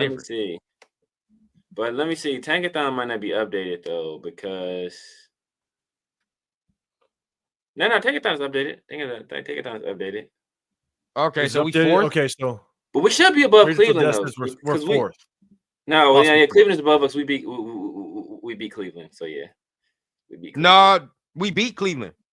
Yeah. So we beat Cleveland. So that's we definitely gonna be bottom. We're gonna be behind them. Okay, I'm still good though. But here's the thing. I'm still good though. At the end of the day, it's like, Tennessee, if they pick a quarterback, it'll probably be Cam Ward. In my opinion, probably be Cam Ward. And Deion's not letting Shador go to Cleveland. So regardless of it, it's that. Hey, bro. Yeah. People think I be bullshit when I say he's not letting him go to Cleveland, bro. It's just not happening. Neither. So we got Jags aren't going to get a quarterback. They got Trevor Lawrence over there. They're going to get a new head coach. But again, when you get a new head coach, you just never know what will happen. Yeah. Trevor Lawrence might be on the move. Yeah. You don't think they take Travis Hunter? And that's what I'm saying. I think they take Travis Hunter. They could. Again, it just really depends on. If I'm Ben Johnson, I'm going to the Jaguars before I go to the Raiders. The Raiders. You got Trevor Lawrence, you got Bigsby, you got Etienne, and you got Brian Thomas Jr., who's proven to be one of the better young receivers in the league. And you probably get the number 1, number 2 overall pick in the draft. And you have a coach that's going to actually let you do your job for wow. And the Jaguars, you're tripping, bro. If we get the top pick in the draft, you give it to the highest bidder that wants Travis Hunter. If somebody want to do that, bro, and then you hopefully don't fall too far to still get your quarterback. But that's what I'm saying. Like, you have to you have to take everything into consideration, right? Yeah, you might be sitting at 1. And I think if we can sit at 1, then you take into consideration all the other aspects. You start fielding phone calls. If someone wants that bad to jump up, and as long as you don't fall too far back, right? But you get your quarterback. If you jump up, you could still potentially get your quarterback, and you could add 1, 2, first round draft picks. Yeah, to build this roster. So no matter what, you're definitely fielding the phone calls. But so we're sitting basically according to the chat. Appreciate you guys kind of giving us updates as well. We're sitting at number 4. Giants, without question, I think they got to pull the trigger on a quarterback. They're scaring me. They're going to scare me. They'll scare me. Yeah, like they're going to move around. If we're not at number 1, there's a good chance they will pull the trigger on everything. Brian Dable might not even be over there anymore. Again, we'll take a look at what the head coach looks like over there. Browns can get a quarterback. I don't know if you're saying no, not at all. There's no way, because the price tag is way too high to do what, because a lot of people are like, they'll do what Denver did. Like, that price tag for them is even higher than what they got for us. You know what I mean? Like, than what Denver got for us. That's too high for them, bro. They'll at least, rock with him one more year. It's like 60 million. Yeah, bro. It's wild money, bro. Like, they're not going to. I know. 60 million guaranteed. Yeah, bro. They're stuck, bro. They're literally stuck. There's no way they can get it. It is a bad situation. I'm not going to lie. They're in a road to hurt right now. Tennessee, I don't know. Like, does Tennessee stick with Will Levis? Because I don't think that coach gets fired, to be honest. So I don't think so. I think so. Their coach didn't draft. Their coach didn't draft Will Levis. So I know. That's why I don't think so. I think he'll ship him off, or he'll just let him sit. Brian Callahan, right? Brian Callahan? Yeah, Callahan. Yeah. It's Callahan. Yeah. The Giants for sure will draft one, but how do they get rid of Daniel Jones? That's the question. Yeah, I don't know. I don't know what I don't know what his contract looks like. But you got Titans could very easily take a quarterback. Patriots aren't going to take a quarterback. You know, Jets could pull a Green Bay on Aaron Rodgers and pick their quarterback. But I know that they picked up what's his name, that Travis kid from Florida State. Oh, Jordan Travis. Yeah, Jordan Travis. Jordan Travis. Yeah. We'll see just kind of how he's working over there. The Panthers can take a quarterback very easily. I don't see that. I think they give Bryce one more year. Yeah, I don't see that. I think they give You Bryce. think so? Yeah, I think. I think Bryce is. But Canales didn't draft him. Canales didn't draft him. So, but David Tepper don't get what his head coach say. Because if he did, they'd have C.J. Stroud instead of Bryce Young. So. Exactly. Exactly. As long as they're not in the top, like 5 in draft picks, I think your boy would get another chance, and they'll draft somebody like weaponry. They'll draft some weaponry for him. You know what I mean? I can see them getting a receiver first round early. Something like that.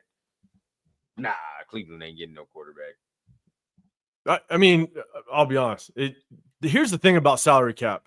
It is amazing how teams work around their salary cap. Some way, yeah. Look at the Saints.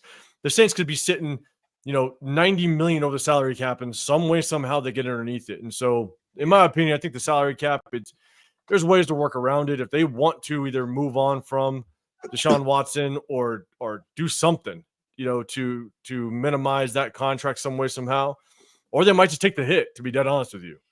But that's $60 million. That's a lot of money. It is a lot of money. Don't get me wrong. It's a lot of money. But I think those are really the only. I mean, the Cowboys. Who knows what's going to happen to Dak? But if you kind of look at the top 10 teams, really, it's what?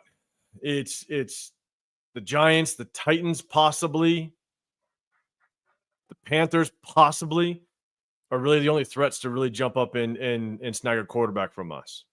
So yeah. And we sit at number 4. So, with that being said, let's jump over to our schedule. We're going to jump over to our remaining schedule and just kind of take a look at what we're looking at. So, obviously, we just came off of Miami with the loss. Next, we got Denver. How'd Denver do today?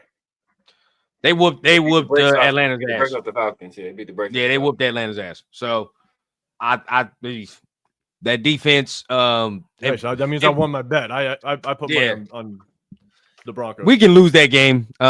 Kansas City, we gonna lose too.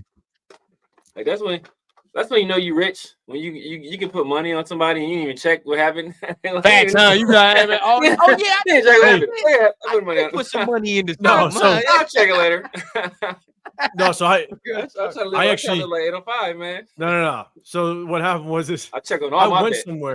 I went somewhere to go. Watch the Raider game today, and then my thing was I knew I was going to jump on a live, so I came home real quick to kind of give my time to my kids, and so we went outside, let them ride their bike. We were hanging out and all that stuff, so I didn't even get a chance to look. So yeah, I would be checking my bets on the way back to the house in the car. Like I'll be somebody might make a phone call. It's like, bro, you better run me that.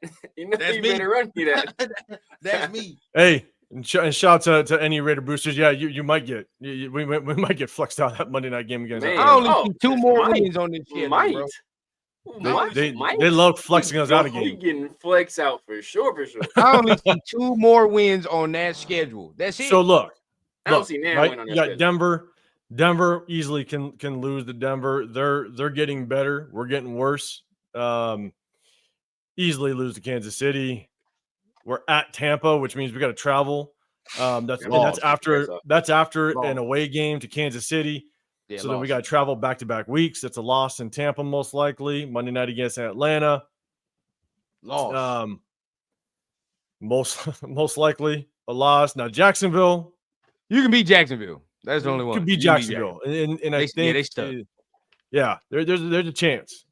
Beat Jacksonville. This New Orleans game is just tricky because of just the hype about it. Toss up, but I'm just saying we win it because fuck Derek Carr. That's where I'm at. Yeah. Jacksonville, Trevor Lawrence is going Brian Thomas is gonna go for $150 and a touchdown. Travis Etienne and Bixby, they both gonna have big games. And I think they got Evan Ingram. And they got Evan Ingram at I tight think end. T-Law. I think T-Law is out for the season, bro. I think so. I'm not even He out for the mistaken, but I season? think T-Law is done. Yeah, I think he's done. Mac Jones, man, look, Mac Jones was messing around. Mac Jones almost beat us 2 years ago. He did. It was 2 years ago. If it wasn't for Jacoby, that It was man, Jacoby. Yeah, it was And Jacoby. We would have lost. And then wasn't it somebody else? Didn't somebody else like drop a pass or something in that game? Was Yeah, Jacoby or bro. somebody? He did go a little bit in that game. But And Mac that's- Jones overall is booty. Man, I think we might be able to get them. Their defense just gave up 52 smackaroos, bro. Like that's a lot of points to give up. But look, John Fallon, look. I hope they don't, just for your sake, just so you know. They're gonna have the the interim coach Shine still on them because Yeah. Doug Peterson get fired. He's out. Yeah, he's coach. out. He getting he about to get That's over. the boot. You might as well And chalk Wild up that Turkey Charger 78. game. They're not sitting nobody, bro. They're gonna have to play for some seeding. They're gonna come and try to whoop Wild our Turkey ass. 74. You're right. I mean, we said the Panthers sucked, and look what happened. So I agree with you, but you just never know. The likelihood that we lose completely out is slim. I think we might pull out one more game, but again, we just don't know where that's going to be. But if again, that's all. If you think about it, that's if our defense comes to play, because that's how we're going to win ball games. Is our defense. Right now, our defense is very suspect, to say the least, with all the injuries. And so, but yeah, so we got New Orleans. That's toss up. But I agree with you guys. That LA game, this Los Angeles game, they're going to come after us. They're going to come after us. It don't matter what is on the line with that game. They're going to come after us, and it's in Vegas, right? It's our last home game of the season, and based on what happened last year with the last home game, I think there's players on that team that want revenge, and they're going to come get us. Yeah. Hey, Dre, bro. Dre, we'll be fine. Trust me. Max is fine. Trust me. He's all right. He'll be all right after the season. You feel what I'm saying? He'll Max know what time it is. Yeah, bro. Max he'll be straight. Up in the, yeah, he'll be straight. Don't worry about it. He put up in the Chevy Impala, I'm sure. All he care about, make the right selection. That's all he care about at this point. You feel what I'm saying? Just make sure it's the right selection. I think but here's the thing, though. And ironically, we know who he's close with, too. God damn, the Chargers is balling. So, but here's my thing, though, is I say we say Max is fine. And look, I think it all depends on, do we make the right move in Max's eyes? Because I kind of said this with Devonta Adams, is at what point does Devonta Adams hold his legacy over his favorite team? If he just doesn't feel like we're going in the right direction, at what point does a high caliber future Hall of Fame player put what his legacy is over his favorite team? And I mean, what Maxx Crosby, he's got maybe I would say 5 real solid years left. Yeah. You know what I'm saying? And so if we don't make the right move next year, the question is at what point does Max say, no, I need to win a goddamn championship, and it just ain't looking right? So I don't know if we're there just yet, but you bet your ass we better make the right move. Yeah. To make sure that he's confident in this direction of this team.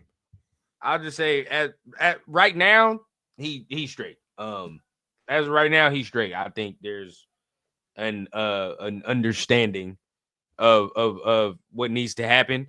But I do agree with you that if this next move that needs to happen does not happen, then yeah, that conversation is going to be made. Here's the question: is what's that understanding? Because he was, again, this is a lot of rumor, but I think we know this to be somewhat true. Is he was probably one of the advocates for AP, right? There's rumors that came out that said if it wasn't AP, he might be walking. So, but now does he still have that 100% confidence in AP?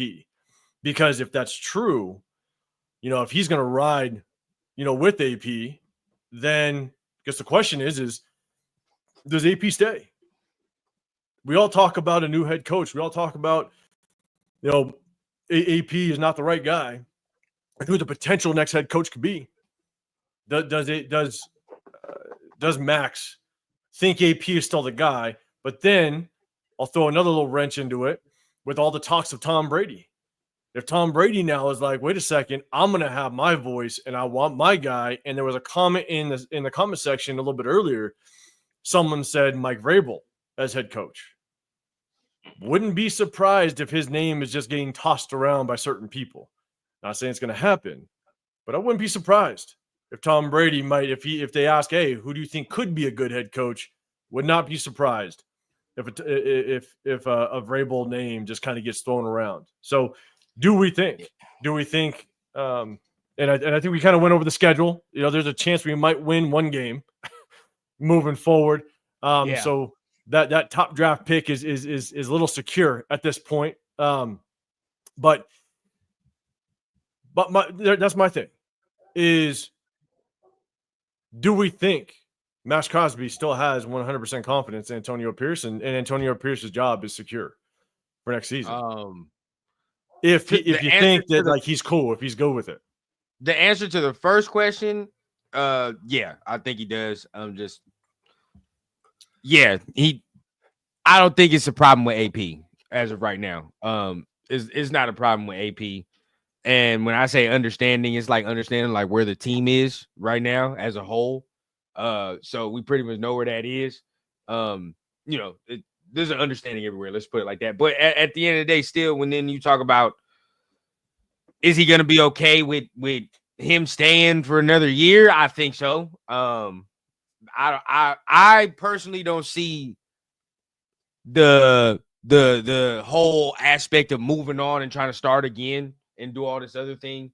And I see everybody's like, oh, he needs to keep his mouth shut and just play. I don't understand it either, bro, because I don't think Max is out here dogging his head coach saying, oh, we might have picked the wrong dude. Yeah. No, look what Michael Parsons said. Like, if he would have said something like that, I would have been like, oh, yeah, no. Hey, Max, I don't want to hear that. If he would have said that, then I would have been like, bro, you was an advocate. But I missed it. What did he say? What did he say? Michael Parsons said something about Mike McCarthy. And he was like, Mike McCarthy. What did he say? Zach Martin has done 10 times what Mike McCarthy has done as a coach. You know what I mean? Like he was like players like Zach Martin have done 10 times in the league what Mike McCarthy has ever done, or something like that. Yeah, they asked him a question about Mike McCarthy, and basically, like, like you guys, basically something like, are you playing for Mike McCarthy? Something to that effect. He's basically like, no. If he, coaches come and go. If he leaves, he leaves. I'm not worried about that. he's like, I'm playing. He's like, Zach Martin is on his final year here. He may not come back. And Mike, he's like, basically Zach Martin has put in 10 times the work a guy like Mike McCarthy has put in. So. Like, if he would have said that, if he's saying that 100%, I agree with what everybody's saying. Like, oh, bro, you can't be saying that, especially when you went so hard to hire the man. But he ain't said nothing like that. He really, anything he said, even on his podcast, to in the of course, at the locker room, you getting raw, I'm pissed we lost emotion, right? But it still ain't egregious enough for me to be like, oh, he's giving up on the coach or he's giving up on the team. Like, I don't see that from him. I don't see that from anybody, really. I don't see none of the players dogging AP like that, to be honest with you. And we're losing games, but, they was dogging McDaniels. I ain't gonna cap. They was sending subliminals at his ass. And with McDaniels, bro, through the media, whatever the case, there were subliminals being sent. With AP, I don't see all that, in my opinion. Yeah, me either. I mean, the only thing that I'll add, which is tough, right? If you look at the reality of what the season is, I think the overall consensus of this season, it's injuries. We've had nothing but injuries across the board. We've got, we had players. I mean, we don't know how long Devonta Adams wanted truly out. There's rumors that he wanted out since the start of the season, basically, and so you got your basically your veteran number one offensive target. And then you have two meetings, right? You got the meeting, the business decisions meeting.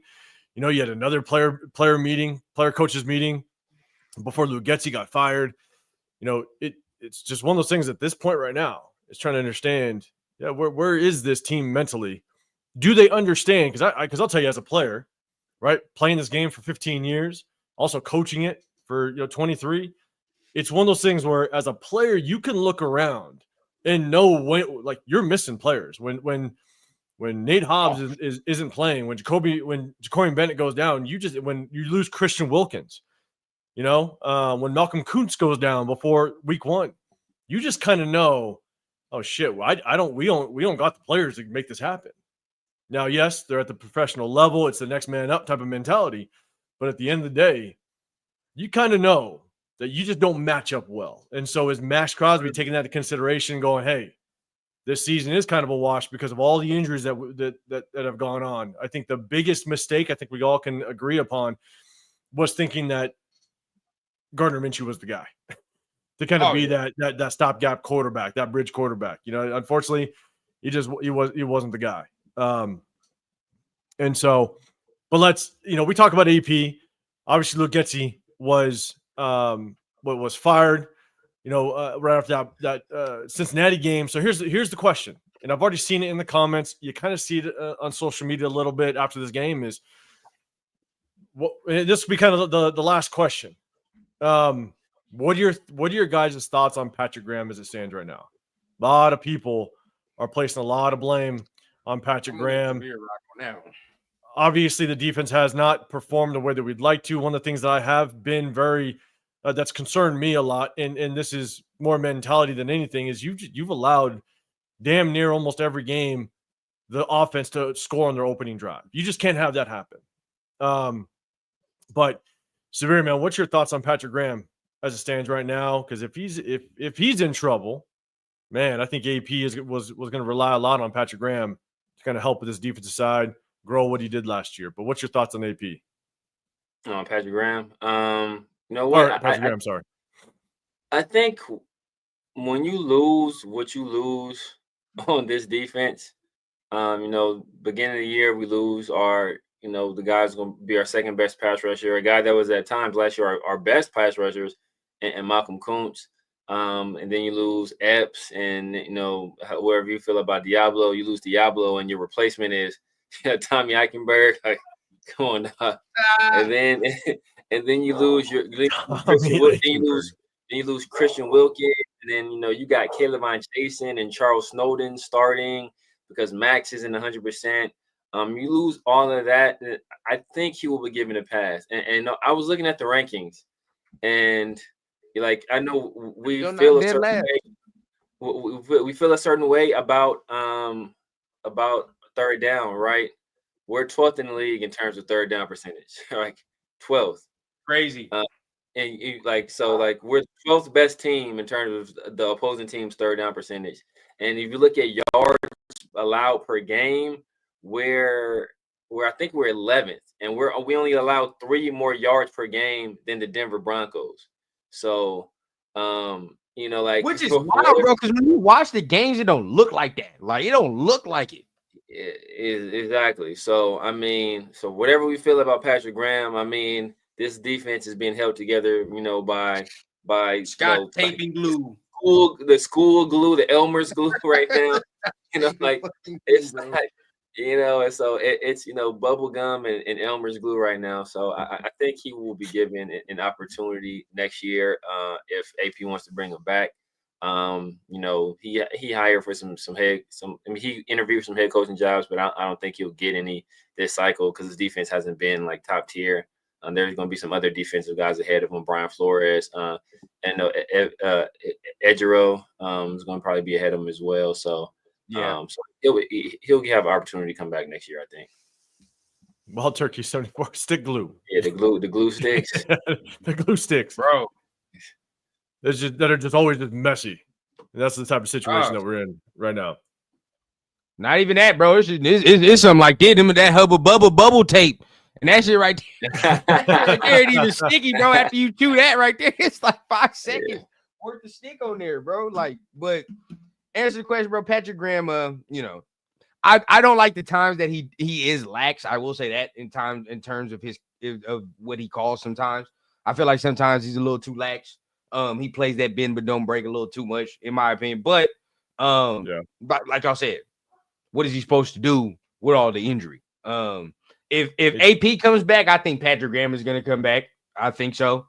I just don't see him getting a head coaching job over some of the guys that are going to be in the circuit right now.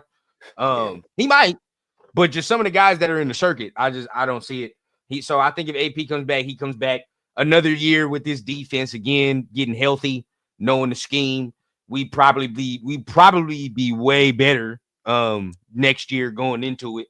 So that would be cool, and then getting some upgrades as well. But there is some times where he's not really doing the best of job. I will say that. But then again, it's like, what he's supposed to do? He's on his fourth corner. He's on his fifth D lineman, fifth D end. You feel what I'm saying? Like, it's like, what are we supposed to really do in that circumstance? And like you said, 805, as a player, you'll look around and be like, yeah, that's not Christian Wilkins. But hey, we're gonna try though. You know what I mean? We still gonna try. We're gonna give the old college try. But that's not Christian Wilkins, or that's not, Ja'Cory Bennett over there. You feel what I'm saying? That's not Nate Hobbs. So we'll see what happens with that though.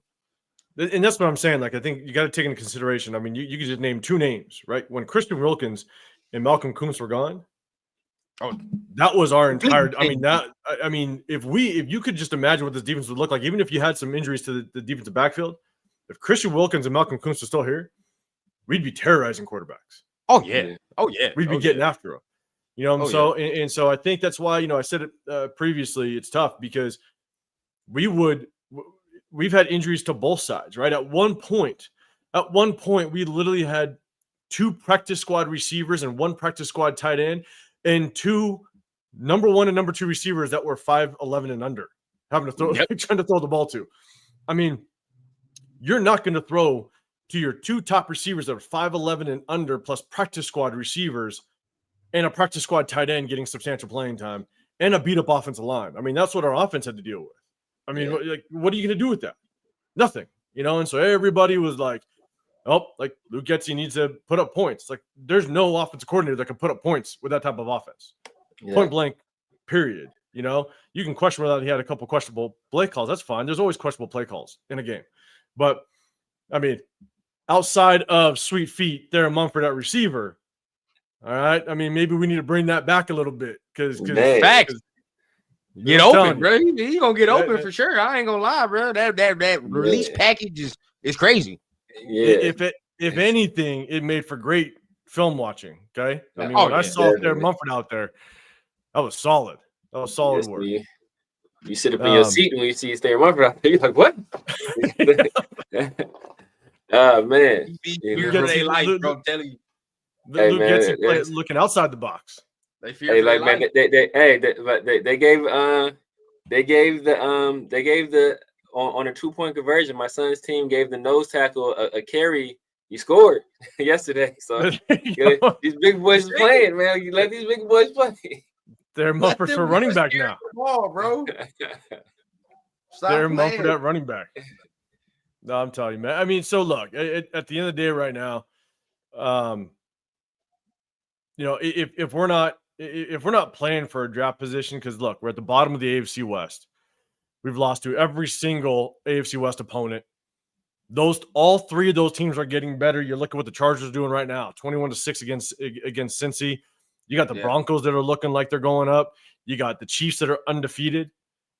I mean, at this point, and it's not that we're getting worse. We're also getting more and more banged up. Nate Hobbs is out. Ja'Cory Bennett now looks like he might be.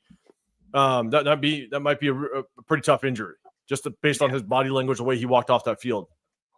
And so, at this point, you got to look for the future. I understand everybody wants to, win those games. That's cool. But at this point, they're kind of they are kind of meaningless wins in a sense that, it's not going to help us really in any way. You're not going to change a culture because you win 1 or 2 games out of the last 7 that we have. You're not going to change the culture with 2 wins, And so because that's in reality, that's probably the most we're going to be able to pull out. Is talk that talk. Wins. Talk that talk. There is no culture change right now. Oh, you win 2 games and all of a sudden we're gonna the switch is flipped. Look at that. Oh, now all of a sudden, no, it's not. That's not how it worked, bro. Not for us, at least. It's been so much dysfunction over the years. We got to root it out systematically right now and do it the correct way. We got to grow the correct way. We don't just want the flash in the pan shit. And the only thing that I'll add is I was kind of disappointed that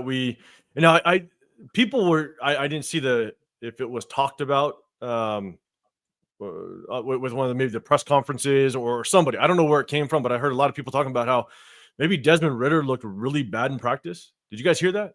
Yeah. Yep. Where'd that come from? Do we know? I don't know where it came from, but I wouldn't be surprised if it was true. Because I mean, you don't even know Lou Getzey's scheme like that. So now all of a sudden you got to learn what Scott Turner wanted to do, and you just got here 3 weeks ago. It's like, yeah, no, it's not. You know what I mean? I was never buying play him to begin with from the jump. If we would have played him, bro, by the middle of the second quarter, he would have looked lost.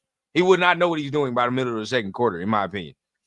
I think, but here's the thing, right? And when the announcer said it, and I agree with what he said. He said that what Scott Turner tried to do is he tried to dummy down the offense a little bit. Right. He tried to get back down to the basics. And here's my thing is,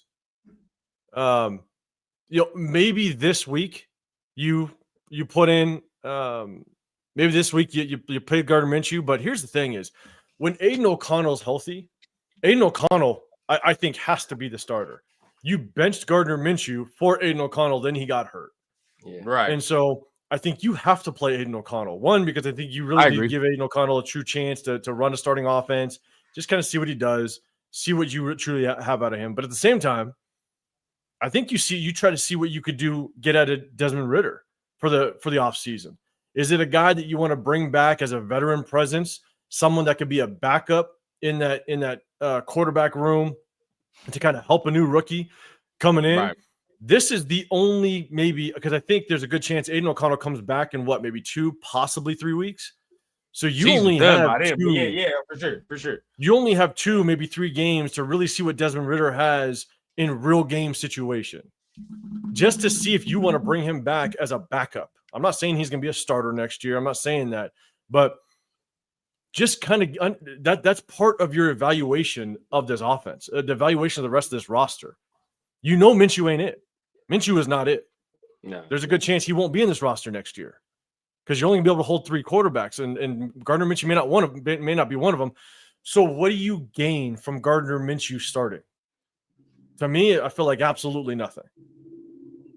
And so now, again, if there's talks or if the rumors were true that he looked absolutely horrible in practice, okay, that's another thing. You're not gonna send a quarterback out there throwing hospitable balls at our receivers. So that's why I kind of want to ask first if there was a legitimate, comment by somebody that Ridder was actually that bad. Okay, cool. Then go with Gardner. But if it's just rumor and if it really isn't, if that's not true, AP said it. What do we have to lose at this point? Start Ridder. Just see what you have in him in real game situation, because you only have 2, maybe 3 games to get it done. Because Aiden O'Connell comes back, I think you have to start him just to kind of see what he can do as well. And you kind of start playing for the future and evaluate what this roster kind of looks like in full. So, I don't know. What's your guys' thoughts on that? I mean, do you think, based on what Gardner did, next game, do you guys think we start Ridder next game? Or do you continue with Minshew? I mean, I don't think Gardner played horribly. I mean, like, I don't, no, I don't think so either. I don't think any quarterback on our roster would have done enough to win this game.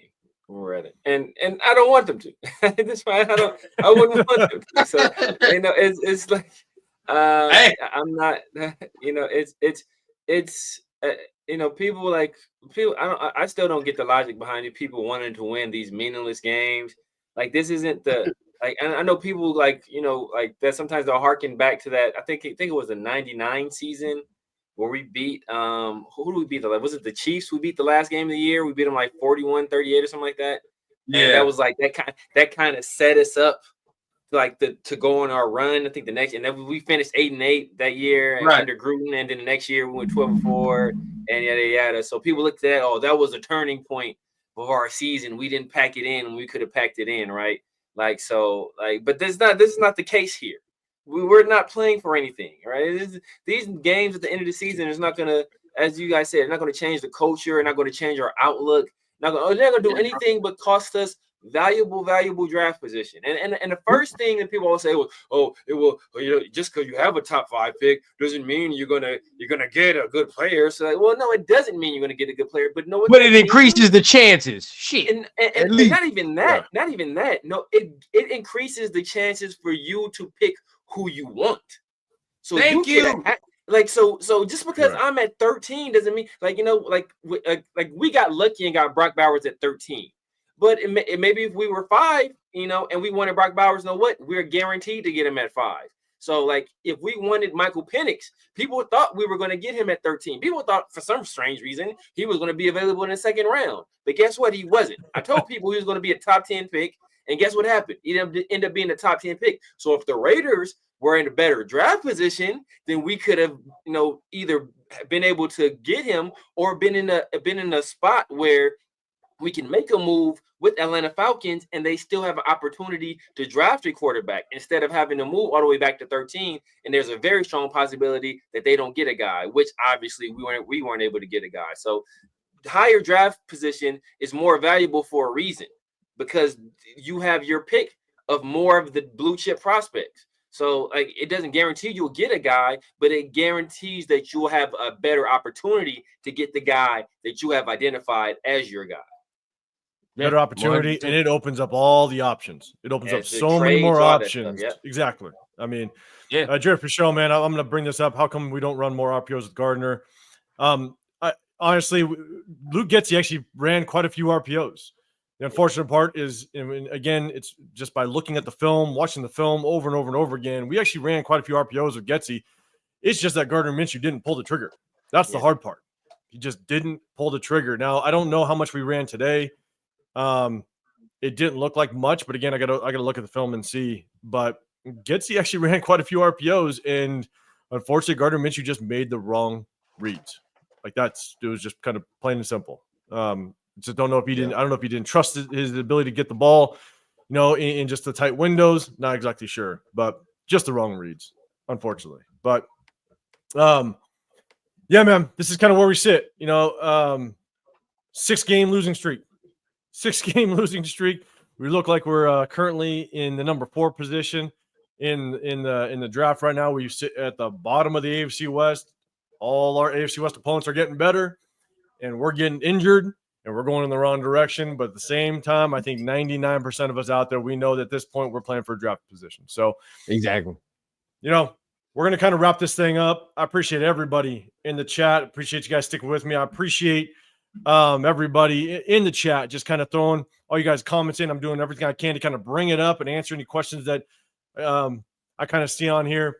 But you know, at the end of the day, my guys, Severe Raider Rundown. I'm gonna give you guys kind of the last comments. Severe, let everybody know kind of what you're up to. I know that you go live throughout the week, and I think you might have mentioned that you might be trying to do kind of a solo thing a little bit at the same time. So let everybody know what you're up to and what you're doing, and when they can catch you. You know, obviously we do our show on Tuesday. You know, it will be the return of Chris. He's already black, but he will be extra crispy that day. Looking golden, looking well done. Fact.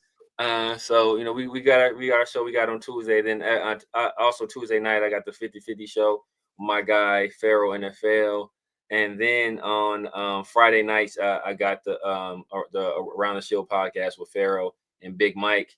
And I'm looking to drop some solo stuff as well. But you guys find me on IG at the Severe Raider, on YouTube obviously at the Severe Raider, X at the Severe Raider, TikTok, Snapchat at the Severe Raider. I'm probably going to at this point I might just open up a True Social. Or probably Rumble, getting all that stuff, man. F it. At this point, you might as well. So, you know, I'm gonna be everywhere. It's at the Severe Raider everywhere. Good deal, man. Hey, and you got some merch too going on, huh? Yeah, man. The 5050shop.printify.me. You know, check us out. It's in the description for my channel, also in the description for my IG page as well. So check us out, man. Got some good merch over there, man. You know, hey. Like I said, man, get your wife one, get your girlfriend one, and get your side piece one, man. Y'all can be matching. They can be matching, man. You're calling shots out here. My God. You know, that's a real RPO right there, man. You got options. Yes, sir. Yes, sir. Triple option. God damn. Rundown, man. Let everybody know what you do. I know you kind of jump on with your Raider Syndicate, all that stuff, man. Let everybody know what you do throughout the week. Yeah, bro. You know, I'm all over the place. You know, hopping on with my guy Leo on Tuesdays. You know, State of the Nation type of thing. We just talk about, you know, everything that's circulating as far as maybe some rumors, things like that. So that's kind of a spicy take little show. You already know Wednesdays. That's when I do my solo joint by myself, Raider Rundown show, man. So if you just looking for some solo takes, definitely I'm right there. And you are Fridays when it pops off, man. That's when it pops off with the Turf and Rundown show. You don't know what's gonna happen on Friday, man. Yeah, tune into that, people, because you got like an 8-hour gonna happen block. on Fridays. You don't know who will come in, but it's open to everybody, bro. That's when it really pop off. So definitely fire, bro. I try to do something after the games too. If I could join y'all, definitely will join y'all. But if not, just doing my own solo thing, man. So catch me at the Raider Rundown. Everything, bro. Subscribe. It's a pleasure being here always with the dogs, man.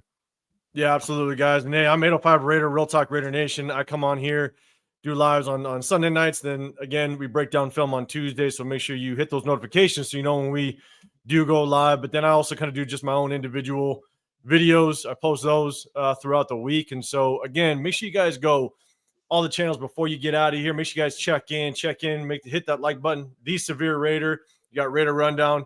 I'm Real Talk Raider Nation, 805 Raider. I appreciate everybody. Have a great rest of your evening, and we'll see you guys on the next one. We're out. Need 7 more thank you guys from Shador. 7 more. Facts.